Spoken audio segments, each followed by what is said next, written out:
You were all getting it done, and our class was called the Majority Maker when Tim won. And so I think it's very spectacular that Linda is out all around the country trying to bring back a class of majority makers, and that we here in the 1st Congressional District have added once again to a superior class of people who are going to make all the difference in the world. But it's a lot because Linda's running her own race, right? And she's campaigning across the country for people that she believes are going to be the majority makers, right? That's why she's here tonight, because she cares about all of us. She cares about her country. I've seen it firsthand with her, well, he's probably not so little anymore. Okay, with her little son, okay, and with her whole family. And so, Linda, we are so glad to have you here tonight. We're thankful for all that you do. We know that you came here because you have picked a winner, and the country is going to see the winner that we have in Dan Feehan. I couldn't be more proud to turn our congressional seat over to Dan in great hands. But for right now, I just want to thank Linda, and let's give her a warm Minnesota.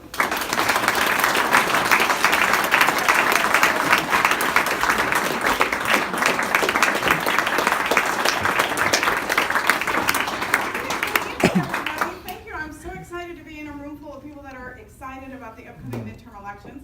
I'm Congresswoman Linda Sanchez. I come from Southern California, where the weather today was 85 degrees. And I traveled all the way to Minnesota, all the way here to be with you in the, I hear this is balmy for y'all, but it's a little bit chilly for me. And they told me to wear plaid, so this is my homage to plaid. I don't own any flannel, but I'm so excited to be here, not the least of which is because you have outstanding candidates at every level that are running in this election cycle. So this is a very important midterm election for this state, and we need all of you active and engaged as you can be, because we have 15 short days until the election, and we have 15 days to bring it on home for the Democratic Party. Now, I concern myself mostly with the House seats because we're trying to win back the majority in the Congress. And it's not just about us versus them. Winning back the majority will make a huge difference for this country because we will finally be able to reassert Congress's role as a co-equal branch of government to the executive branch.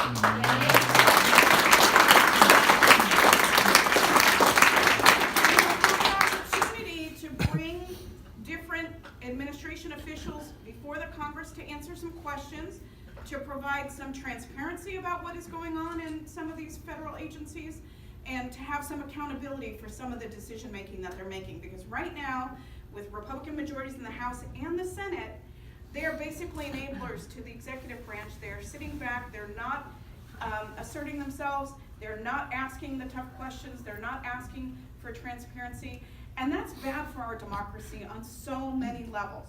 So I like to tell people we need 23 tiny little congressional seats to switch from Republican hands to Democratic hands to bring a majority, the Democratic majority back to the Congress. And Dan Feehan factors into that. And I can't tell you how important this seat is. It's an open seat, outgoing member, tremendous member. I've enjoyed serving with Tim. Just such a fighter for veterans, for uplifting his community, for trying to make his district a better place for people to live and to work. And Dan is going to continue that work. Dan already has an outstanding record of public service to this country. He's already been a known advocate for veterans. He's helped kids in low-income, at-risk youth in underserved communities as a teacher. And my gosh, if you're a middle school teacher, you deserve the Congressional Medal of Honor. It takes a special person to teach in middle school, and I know that because I taught third graders. Okay, third graders are about the oldest kids that I will teach. But Dan is an outstanding candidate, and he can help put us into the majority. Now, we've got 15 short days, and we all, if you're completely satisfied with how our country is doing, then I don't know why you're sitting in your seat tonight. But if there are things that you are concerned or worried or even alarmed about that are going on, we have 15 days to make a difference. So hoping for change and wishing for change and longing for change and desiring change, That's not gonna make the change happen. What is gonna make the change happen between now and election day is if you get involved. Because believe you me, you do not wanna wake up the day after the election, maybe with unwanted results, the results you didn't want, and kick yourself and think to yourself, if only I had volunteered to phone bank, if only I had given a few hours to canvass, if only I had written that check for $100, things might have been different. We don't want to leave anything on the field. We've got to go at it hard from now until election day, and I need you to do everything within your power, because it's within our collective power to make that change happen. But I need you to do everything possible between now and election day to bring it on home for Dan Feehan, for your local state representatives, for Jean, for Tim, for Tina, for the entire ticket up and down. And what one person does helps boost the other people. So you have an opportunity not just to help Dan, but to help all of the candidates all the way up and down the ballot. So I have a question for you. Are you all ready to see that change happen? Yeah.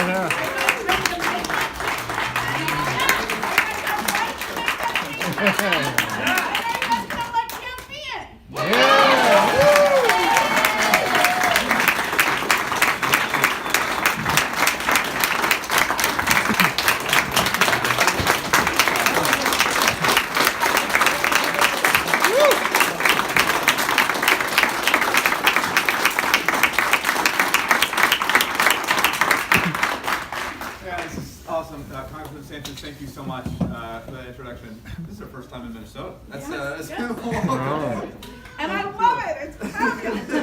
This is actually really nice right now, so this is great. Yeah, right. And please let her know that. Gwen, thank you for being a part of this too, and Representative Pulowski for being here, being part of the Winona community for so long, and living the idea that politics is public service. But thank you for all of you who are here tonight. I have a sense that everyone here is already going to vote or has voted themselves, and that's fine. But Gwen is right. This is the aspect of the power that you guys have to influence others. And it's a power to influence this very cynical idea that gets embedded in our politics. It's a very old idea too. It's the idea that your voice and your vote don't matter. When you talk to someone and they immediately have that conception of politics, it comes from a very real place. It comes from a place where they haven't had their voice matter, where they haven't had their voice heard, and where things don't just not change, they get worse.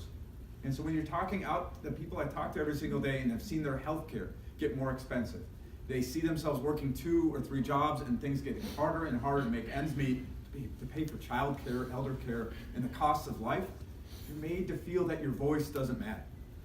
But at the end of the day, an election is representative of those who cast the votes or don't. Because if you choose not to vote, your voice is going to be heard in one way, shape, or form or another. That's the challenge here. And when I think about this, when I think of the challenge of getting people to believe in the idea that their voice and their vote matter, I think about the very first platoon that I had in Iraq. 2006 was a really tough year in Iraq, and our job as a platoon was to try to find roadside bombs. Except the problem was we couldn't find them. They were so well hidden that we didn't stand a chance. And we would just, instead of actually looking for them, we decided to just drive as fast as we possibly could and just hope that they didn't blow up. That's the place we're at. It's this defeatist idea because we tried as hard as we could and we couldn't see them. And it was that idea where people, it's that same idea of voting. It was, oh well, it doesn't matter what I say or do, nothing's gonna change. And what we are trying to change here is what I was trying to change back then. And I had this idea with a couple of my sergeants in the platoon. Let's not go as fast as we possibly can. Let's go as slow as we possibly can. And let's not drive. Let's get out of the vehicle. Let's get out to the sides of the vehicle and let's see what we can see. And sure enough, instead of looking at the road where the bomb was buried, we noticed that we could start to see the copper wire that was connected to the bomb. And out in the middle of nature, copper stands out. And suddenly the soldiers started realizing that we could see these things.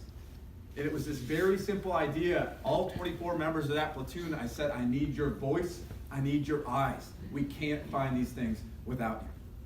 And sure enough, we started finding every 2 out of 3 that were out there on that road.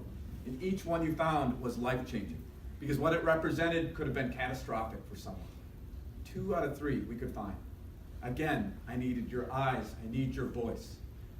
2018 is no different in that sense.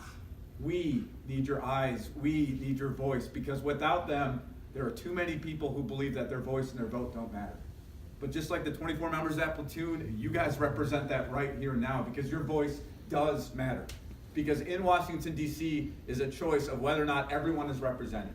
And you will not be represented if your voice is not heard. That's the challenge that we're trying to get through today. So just like I pitched back to that platoon in 2006, your voice and your vote have to matter. But that's not the message for you. That's the message to the 5 people you have to go out and convince to vote. Yeah. And when you get to 5 people, find 5 more, because this isn't just a stop at 5 type thing here. You have to convince people that their voice and vote does matter. That every student on this campus, their voice and vote matters too, because there are very few members of Congress who happen to have student loan debt, and it is time for Congress to actually tackle that issue. Yes, absolutely. Responsibility to make sure people understand their voice and vote doesn't matter, because when you talk about a healthcare system right now, I talk to people every single day. I talk to people on this campus. If you're lucky enough to be on your parents' insurance, you are worried about turning 26 years old. And I talk to way too many people who are eager to turn 65 years old. And it's not just because that's the best years of your life, because it represents a time of stability in your health care. We can't accept that. But again, only with your voice and your vote does that change. That's the things that you have to get across when you're making those pleas and those calls for action right now. Because in the one Minnesota that Tim Walz talks about every single time he talks, either everyone matters or no one matters. That's the aspiration. That's how we have to operate here. Because if someone is made to feel less, is made to feel that they don't matter because of who they are, because of how hard they're working and not getting ahead, or because simply they don't have enough health care, then we have work to do. And that's the work that the Congress either has to take on or it doesn't. Because I've been running long enough to notice that there's a couple of different types of candidates out there. There's people who seek power, and there's people who seek responsibility. The thing about seeking power, it's pretty simple. You are trying everything you can to get it, and once you get it, you are trying everything you can to hold on to it. But if you're seeking responsibility, it's the idea that even if someone did not vote for you, you are trying to think of how to fulfill it. That's the difference. And there are candidates up and down the Democratic ticket right now who want responsibility, because they look around at our communities right now and they see a need to fill responsibility. That's what we're trying to do every single day. And so every one of the candidates on the DFL side wants your vote, not for the sake of power, but for the sake of the responsibility that we are constitutionally obligated to uphold. And the idea that a co-equal branch can only be co-equal if it is independent, if it is not beholden to corporations, and if it is not beholden to the party leaders that prevent progress on this every single day. That's the power that we have. So, first, thank you for voting, because I know you're all voting, but thank you for taking that message on to 5 people, plus another 5, that with their voice and their vote, everyone can matter in the state of Minnesota. Thank you so much for turning out here tonight, folks.